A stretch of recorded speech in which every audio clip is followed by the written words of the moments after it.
Friends, I welcome you all to agri smart classes YouTube channel. आज हम इस video में क्रॉप न्यूट्रिशन के बारे में डिस्कस करेंगे।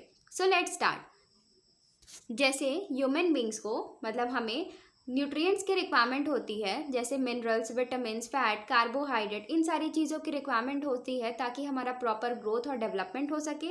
वैसे ही प्लांट्स को भी प्रॉपर न्यूट्रिशन की रिक्वायरमेंट होती है ताकि वो अपना प्रॉपर ग्रोथ और डेवलपमेंट कर सके, उनकी लाइफ साइकिल कंप्लीट हो सके। ठीक है। फिर वैसे तो सॉइल में बहुत सारे मिनरल एलिमेंट्स प्रेजेंट होते हैं, लेकिन वो सारे क्रॉप के ग्रोथ के लिए इम्पॉर्टेंट नहीं होते हैं। उनमें से कुछ ही न्यूट्रिएंट्स ऐसे होते हैं जो उनके प्रॉपर ग्रोथ और डेवलपमेंट के लिए रिक्वायर्ड होता है। ठीक है। फिर जो भी न्यूट्रिएंट्स हैं वो कितने अमाउंट में प्लांट को चाहिए या कितने कंसंट्रेशन में प्लांट को चाहिए, उस बेसिस पे प्लांट न्यूट्रिएंट्स को दो कैटेगरीज में डिवाइड किया गया है। ठीक है। सबसे पहला है इसमें मेजर या फिर मैक्रो न्यूट्रिएंट्स और सेकंड है माइक्रो न्यूट्रिएंट्स। तो मेजर और मैक्रो न्यूट्रिएंट्स में मैक्रो टर्म से ही क्लियर है कि मैक्रो मतलब होता है ज़्यादा। तो ऐसे न्यूट्रिएंट्स जो प्लांट को ज़्यादा अमाउंट में चाहिए, उन न्यूट्रिएंट्स को हम बोलते हैं मेजर और मैक्रो न्यूट्रिएंट्स।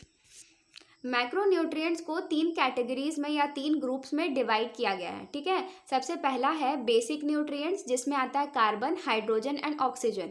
तो कार्बन, हाइड्रोजन और ऑक्सीजन जो होता है वो प्लांट के स्ट्रक्चर के लिए सबसे इम्पॉर्टेंट माना जाता है, इसीलिए इसको हम बेसिक न्यूट्रिएंट्स बोलते हैं। फिर सेकेंड है प्राइमरी न्यूट्रिएंट्स, उसमें आता है नाइट्रोजन, फॉस्फोरस एंड पोटेशियम, जिसको डिनोट करते हैं N, P और K से। फिर थर्ड है सेकेंडरी न्यूट्रिएंट्स। सेकेंडरी न्यूट्रिएंट्स में आता है कैल्शियम, मैग्नीशियम एंड सल्फर। तो ओवरऑल देखा जाए तो मेजर या मैक्रो न्यूट्रिएंट्स में आते हैं carbon, hydrogen, oxygen, nitrogen, phosphorus, potassium, calcium, magnesium, sulphur. Okay. फिर सेकंड है माइक्रो न्यूट्रिएंट्स। तो माइक्रो वर्ड से क्लियर है, मतलब कम अमाउंट। तो ऐसे एलिमेंट्स जो प्लांट को कम अमाउंट में चाहिए या लेस अमाउंट्स में चाहिए, उन न्यूट्रिएंट्स को हम बोलेंगे माइक्रो न्यूट्रिएंट्स। ठीक है। फिर माइक्रो न्यूट्रिएंट्स को हम लोग क्या बोल सकते हैं, ट्रेस एलिमेंट्स भी बोल सकते हैं।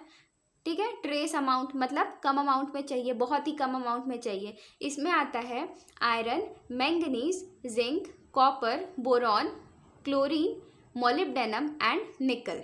ठीक है।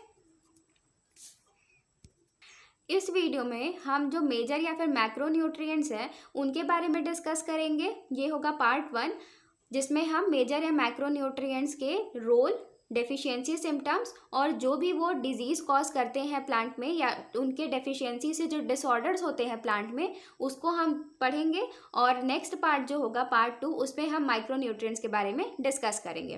तो अब आगे देखते हैं। कुछ टर्म्स होते हैं जैसे कि इसेंशियल न्यूट्रिएंट्स। आर्नन एंड स्टाउट के अकॉर्डिंग 16 ऐसे न्यूट्रिएंट्स हैं जो प्लांट्स के लिए इम्पॉर्टेंट होते, इसेंशियल होते हैं। ठीक है। तो इसको बोला जाता है इसेंशियल न्यूट्रिएंट्स। अगर एग्जाम में पूछता है कि कितने इसेंशियल न्यूट्रिएंट्स थे अकॉर्डिंग टू आर्नन एंड स्टाउट, तो होगा आंसर 16। ठीक है। फिर निकल को 17th इसेंशियल न्यूट्रिएंट, इसको इंट्रोड्यूस किया था ब्राउन ने 1987 में। ठीक है। तो 17th इसेंशियल एलिमेंट किसने ऐड किया था, तो ब्राउन ने। और कौन सा एलिमेंट इंट्रोड्यूस हुआ था, तो वो है निकल। फिर बेनिफिशियल न्यूट्रिएंट्स, तो ये होते हैं 4, vanadium, silicon, cobalt and sodium. ये सारे बेनिफिशियल न्यूट्रिएंट्स होते हैं। ठीक है। फिर फंक्शनल न्यूट्रिएंट्स, तो फंक्शनल न्यूट्रिएंट्स में essential nutrients plus beneficial nutrients, इन दोनों को मिला करके हम बोलते हैं फंक्शनल न्यूट्रिएंट। अगर पूछता है इसेंशियल न्यूट्रिएंट कितने हैं, तो आंसर होगा 17 टोटल। ठीक है। बेनिफिशियल न्यूट्रिएंट्स कितने हैं, तो 4। लेकिन अगर फंक्शनल न्यूट्रिएंट्स पूछता है तो इन दोनों को ऐड करके मतलब 17 + 4 विल बी 21। जो टर्म है फंक्शनल न्यूट्रिएंट, इसको किसने दिया था, तो DJ निकोलस ने 1963 में ये टर्म दिया था। ठीक है। और क्या होते हैं, तो इसेंशियल न्यूट्रिएंट्स और बेनिफिशियल न्यूट्रिएंट्स को मिला करके फंक्शनल न्यूट्रिएंट्स होते हैं। तो अब देखते हैं क्राइटेरिया ऑफ इसेंशियलिटी। किसी भी न्यूट्रिएंट को या किसी भी एलिमेंट को कैसे बोल सकते हैं कि वो प्लांट्स के लिए इसेंशियल है। ठीक है। तो ये क्राइटेरिया दिया गया था आर्नन एंड स्टाउट ने 1939 में। उन्होंने 1939 में इन्होंने प्रपोज किया था क्राइटेरिया ऑफ इसेंशियलिटी, जिसके बेसिस पे हम बोल सकते हैं कि हाँ ये एलिमेंट प्लांट्स के लिए इम्पॉर्टेंट है।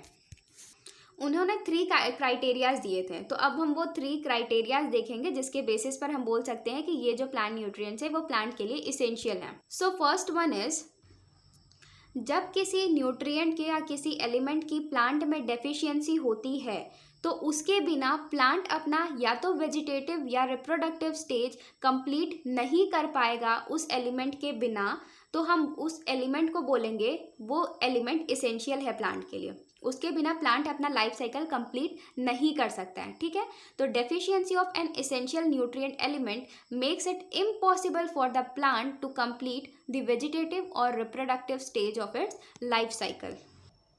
फिर सेकंड है कि अगर किसी प्लांट में किसी एलिमेंट की डेफिशिएंसी होती है तो वो बहुत स्पेसिफिक होगी। कहने का मतलब ये है कि अगर किसी न्यूट्रिएंट की डेफिशिएंसी हुई या किसी एलिमेंट की डेफिशिएंसी हुई तो उसको हम करेक्ट करना या प्रिवेंट करना या फिर उसको फुलफिल कर सकते हैं सिर्फ उसी एलिमेंट को सप्लाई करके। उसके अलावा किसी और एलिमेंट को सप्लाई करने से वो डेफिशिएंसी ख़त्म नहीं होगी, ठीक है। ये हो गया सेकेंड वाला इसेंशियलिटी। फिर थर्ड है कि कोई भी एलिमेंट जो है वो तभी इसेंशियल कहलाएगा जब वो प्लांट के न्यूट्रिशन में या प्लांट के मेटाबॉलिज्म में या प्लांट के प्रोसेस में डायरेक्टली इन्वॉल्व हो। अगर वो किसी भी प्रोसेस में प्लांट के डायरेक्टली इन्वॉल्व रहेगा तभी वो इसेंशियल एलिमेंट कहलाएगा। उसका डायरेक्ट इन्फ्लुएंस होना चाहिए प्लांट में, ठीक है। तो ये हो गया क्राइटेरिया ऑफ इसेंशियलिटी, जिनके बेसिस पर हम ये कह सकते हैं कि हाँ ये इम्पॉर्टेंट है प्लांट के लिए।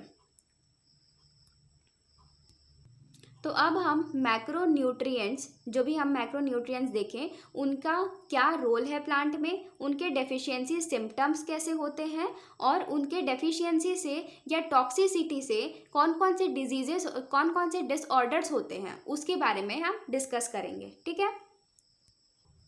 So first one is nitrogen.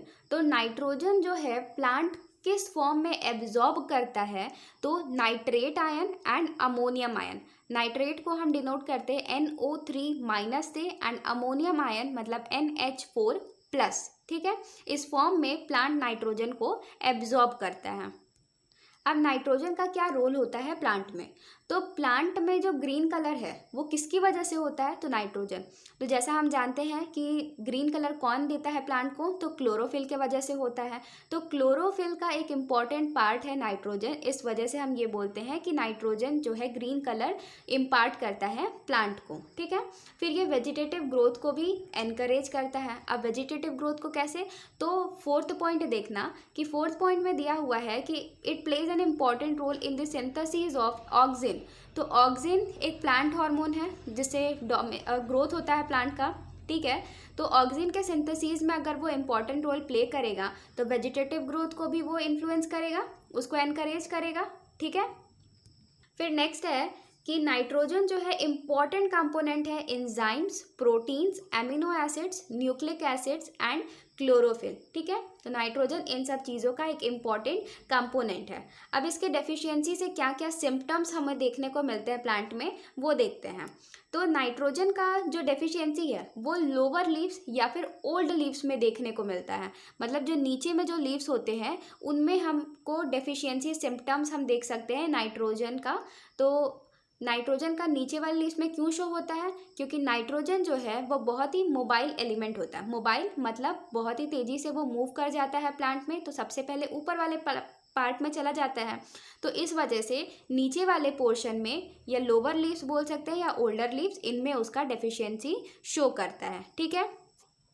तो ऐसे एलिमेंट्स हम अभी आगे देखेंगे कि ऐसे जो भी एलिमेंट्स होते हैं जो मोबाइल होते हैं, मतलब जो अच्छे से फास्ट मूव कर सकते हैं, वो उनका डेफिशिएंसी सिम्टम्स हमें लोअर लीव्स या फिर ओल्ड लीव्स में देखने को मिलेगा। और जो न्यूट्रिएंट्स ऐसे होते हैं या जो एलिमेंट्स ऐसे होते हैं जो इमोबाइल होते हैं, जो प्लांट में मूव नहीं कर पाते हैं, उनका डेफिशिएंसी सिम्टम्स हमें अपर लीव्स या फिर यंगर लीव्स, न्यू लीव्स जो होती हैं, उनमें देखने को मिलेगा, ठीक है। फिर नाइट्रोजन पे अब आते हैं। तो नाइट्रोजन में के जो नीचे वाला लीव्स है, लोअर लीव्स, क्योंकि डेफिशिएंसी तो उसी में दिखेगा, तो वो येलोइश कलर का हो जाता है या लाइट ग्रीन कलर का होता है, ठीक है। लाइट ग्रीन या पेल ग्रीन कलर का दिखेगा। और जो लीव्स का टिप होगा, जो लीव्स का जो टिप होता है उसमें वी शेप्ड का क्लोरोसिस देखने को मिलेगा। वी शेप क्लोरोसिस कहने का मतलब है कि वी शेप्ड में येलोइंग शो होगा लीव्स के टिप पे, ठीक है। तो इनका डेफिशिएंसी हमें कहाँ देखने को मिला, लोअर लीव्स या फिर ओल्ड लीव्स में। लीव्स कैसे हो जाएंगे, तो येलो या फिर लाइट ग्रीन कलर के। और कैसा शेप का क्लोरोसिस देखने को मिलेगा, तो वी शेप क्लोरोसिस, मतलब वी शेप येलोइंग लीव्स के टिप पे। फिर अगर नाइट्रोजन की टॉक्सिसिटी होती है तो कैसा सिम्टम देखने को मिलेगा। टॉक्सिसिटी मतलब जितना अमाउंट में प्लांट को नाइट्रोजन की रिक्वायरमेंट है उससे अगर ज़्यादा अमाउंट में प्लांट में नाइट्रोजन है तो टॉक्सिक सिम्टम्स वो शो करेगा। तो लीव्स जो है वो लेदरी हो जाएंगे, जो लेदर के टेक्सचर का होता है और एकदम डार्क ग्रीन कलर्स के होते हैं, ठीक है। तो ये टॉक्सिसिटी सिम्टम है नाइट्रोजन का। और जो क्रॉप्स होंगे उनकी मैच्योरिटी लेट से आएगी, क्रॉप की मैच्योरिटी डिले हो जाएगी और क्रॉप का जो क्वालिटी है वो कम हो जाएगा, घट जाएगा या ख़राब हो जाएगा, ठीक है। फिर जो क्रॉप होंगी उनकी डिजीज़ से ससेप्टिबिलिटी बढ़ जाएगी, वो डिजीज़ के लिए ज़्यादा प्रोन हो जाएंगे, उनमें डिजीज़ बहुत ही ईजिली लग सकता है, ठीक है। फिर अब देखते हैं कि नाइट्रोजन के डेफिशिएंसी से क्या डिसऑर्डर होता है। डिसऑर्डर इसलिए हम कह रहे हैं क्योंकि जो बायोटिक फैक्टर से जो भी प्लांट में एबनॉर्मेलिटी होती है उनको हम बोलते हैं डिजीज़, ठीक है। जैसे कि अगर कोई भी पैथोजन जैसे बैक्टीरिया, वायरस, फंजाई, इनसे अगर प्लांट्स में कुछ होता है तो उसको हम डिजीजेस बोलते हैं। लेकिन अगर ए बायोटिक फैक्टर्स मतलब लाइट, टेम्परेचर और या फिर न्यूट्रिएंट्स की डेफिशिएंसी या फिर टॉक्सिसिटी, इन सब चीज़ों की वजह से अगर प्लांट में कोई एबनॉर्मेलिटी होती है तो उसको हम डिसऑर्डर बोलते हैं, ठीक है।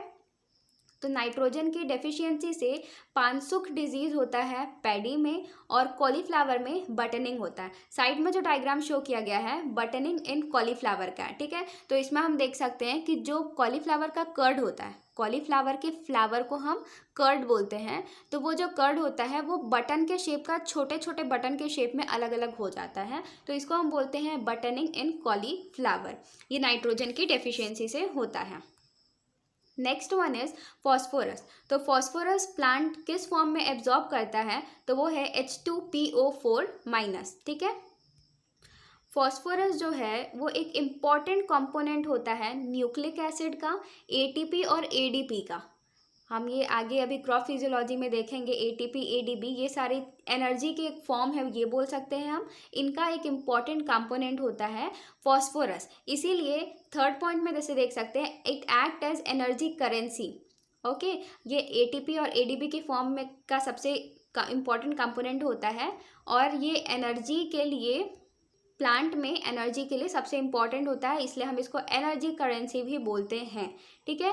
फिर एनर्जी के ट्रांसफॉर्मेशन में ATP को ADP में कन्वर्ट करने के लिए, ADP को ATP में कन्वर्ट करने के लिए फॉस्फोरस का सबसे इम्पॉर्टेंट रोल होता है, इसीलिए हम बोलते हैं एनर्जी ट्रांसफॉर्मेशन में फॉस्फोरस इम्पॉर्टेंट है। ग्रेन फॉर्मेशन के लिए फॉस्फोरस इम्पॉर्टेंट होता है, प्लांट के रूट डेवलपमेंट के लिए इम्पॉर्टेंट होता है, और फॉस्फोरस को हम की ऑफ लाइफ भी बोलते हैं क्योंकि कोई भी लाइफ फॉर्म फॉस्फोरस के बिना एग्जिस्ट ही नहीं कर सकता है, इसलिए इसको फॉस्फोरस को की ऑफ लाइफ भी बोला जाता है। अब फॉस्फोरस के डेफिशिएंसी से कैसे सिम्टम्स हमें देखने को मिलते हैं वो देखते हैं। तो फॉस्फोरस की अगर कमी होती है प्लांट में तो प्लांट का ग्रोथ जो होता है वो स्टंटेड होता है, मतलब छोटा रहेगा, उसकी ग्रोथ नहीं हो पाएगी प्रॉपर, और लीव्स जो होंगे वो डार्क ग्रीन कलर के हो जाते हैं। और इसकी डेफिशिएंसी लोअर लीफ में शो करता है। तो लोअर लीफ में शो करने का मतलब है कि फॉस्फोरस जो है बहुत ही मोबाइल एलिमेंट है। अब लोअर लीफ जो होंगे वो डार्क पर्पलिश कलर के चेंज हो जाएंगे। ये होता है फॉस्फोरस का एक इम्पॉर्टेंट डेफिशिएंसी सिम्टम, जैसे कि इसमें डायग्राम में शो हो रहा है। फर्स्ट डायग्राम में जो लीव्स हैं वो पर्पलिश कलर के डार्क पर्पलिश कलर में चेंज हो गए हैं, तो ये फॉस्फोरस का डेफिशिएंसी शो कर रहा है।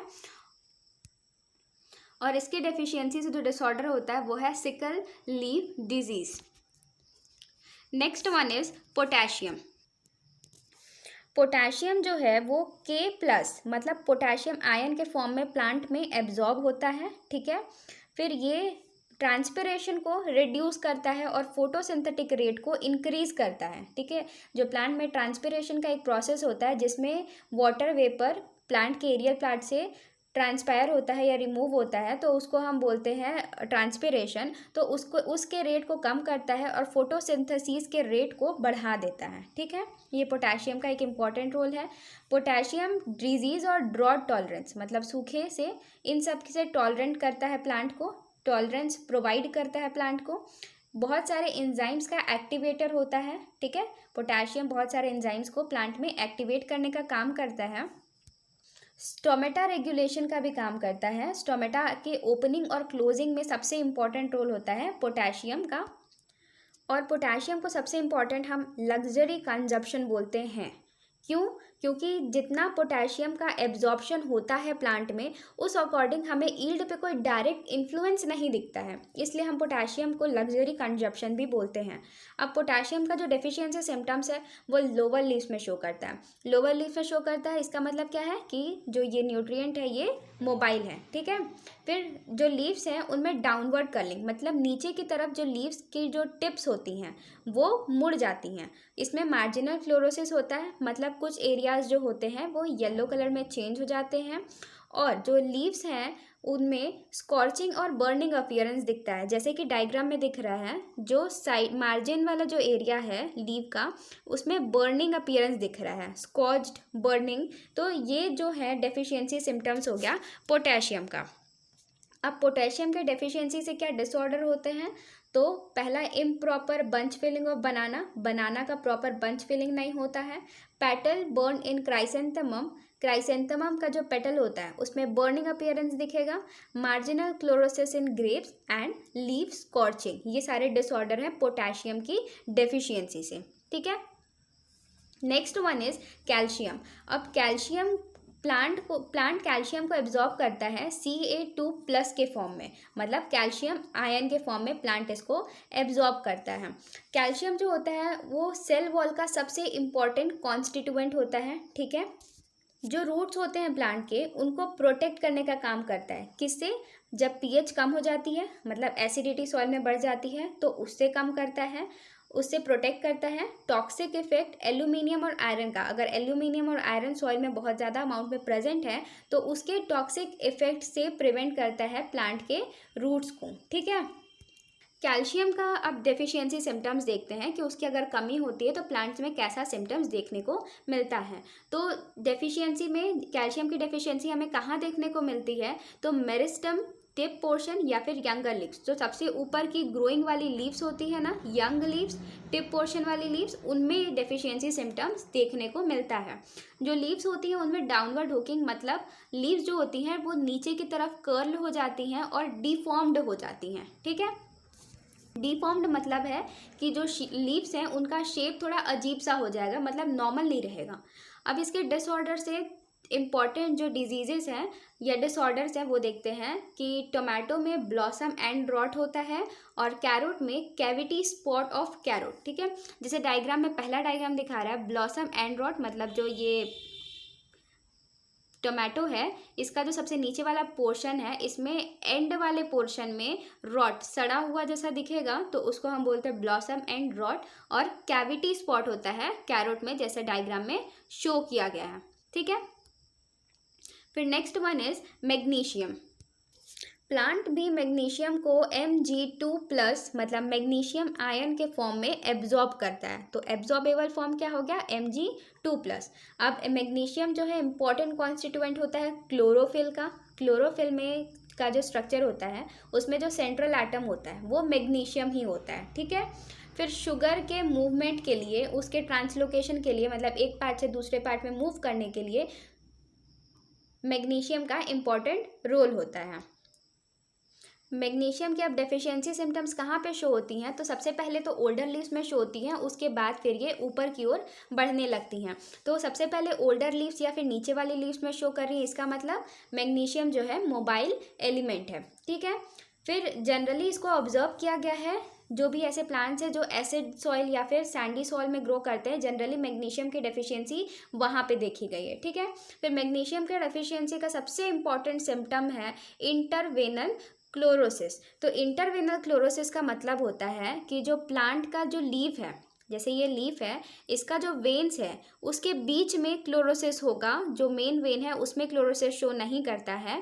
तो ये हो गया सबसे इम्पोर्टेंट सिम्टम मैग्नीशियम के डेफिशिएंसी का, ठीक है। फिर इसके डिसऑर्डर से कौन कौन, इसके जो डेफिशिएंसी से हैं कौन से डिसऑर्डर होते हैं, तो सबसे पहला है sand drown in tobacco and chlorosis in cauliflower. फिर next one is sulphur. Sulphur को प्लांट किस फॉर्म में एब्जॉर्ब करता है, तो SO4 2- या फिर सल्फेट आयन के फॉर्म में प्लांट सल्फर को एब्जॉर्ब करता है, ठीक है। अब इसके क्या इंपॉर्टेंट रोल हैं प्लांट्स में, तो कुछ एमिनो एसिड्स जैसे कि सिस्टीन और मिथियोनिन का सबसे इंपॉर्टेंट कॉन्स्टिट्यूएंट होता है, सबसे इसेंशियल कॉन्स्टिट्यूएंट होता है, ठीक है। फिर ऑयल सीड क्रॉप में ऑयल के कंटेंट को इम्प्रूव करता है, और पल्सेस में प्रोटीन कंटेंट को इम्प्रूव करने का काम करता है सल्फर। अब इसका जो डेफिशिएंसी होता है वो यंग लीव्स में शो करता है, जो ग्रोइंग लीव्स होंगी, न्यू लीव्स होंगी, उनमें इनका डेफिशिएंसी सिम्टम शो करेगा, क्योंकि सल्फर जो है वो इमोबाइल न्यूट्रिएंट है या इमोबाइल एलिमेंट है, ठीक है। अब कैसा दिखेगा इसका डेफिशिएंसी सिम्टम, तो ये यूनिफॉर्म पेल ग्रीन कलर का दिखेगा, मतलब कहीं लाइट कहीं डार्क ऐसा नहीं, पूरा लीफ जो है वो यूनिफॉर्म एक जैसा लाइट ग्रीन, एकदम ही लाइट ग्रीन जैसा दिखेगा। और अगर इसकी डेफिशिएंसी ऐसी कंटिन्यू होती है तो क्लोरोसिस हो जाता है लीव्स में, जो लीव्स हैं वो येलोइश कलर की हो जाएंगी, ठीक है। फिर सल्फर के डेफिशिएंसी से टी येलो डिजीज़ होता है, अगर सल्फर की कमी होगी तो टी में येलो डिजीज़ होता है। और राइस में अगर सल्फर एक्सेस होता है, पैडी में, राइस में सल्फर के एक्सेस की वजह से या हाइड्रोजन डाई सल्फाइड ज़्यादा हो जाने की वजह से एक्ईओची डिजीज़ होता है, akiochi of rice due to excess of hydrogen sulphide, मतलब H2S, ठीक है। तो यहाँ पर हमारा मेजर या फिर मैक्रोन्यूट्रिएंट्स का पार्ट कंप्लीट हो गया है। अब इसमें आने वाले वीडियो में पार्ट 2 में हम माइक्रोन्यूट्रिएंट्स के बारे में डिस्कस करेंगे। अगर आपको कोई भी डाउट हो तो आप कमेंट सेक्शन पर पूछ सकते हैं, और ऐसे ही एग्रीकल्चर से रिलेटेड वीडियोस के लिए और बीएससी एग्रीकल्चर फर्स्ट ईयर से थर्ड ईयर के नोट्स के लिए या लेक्चर्स के लिए आप चैनल को सब्सक्राइब करें। तो मिलते हैं अब नेक्स्ट वीडियो में नए टॉपिक के साथ, तब तक के लिए stay safe, stay healthy and keep learning.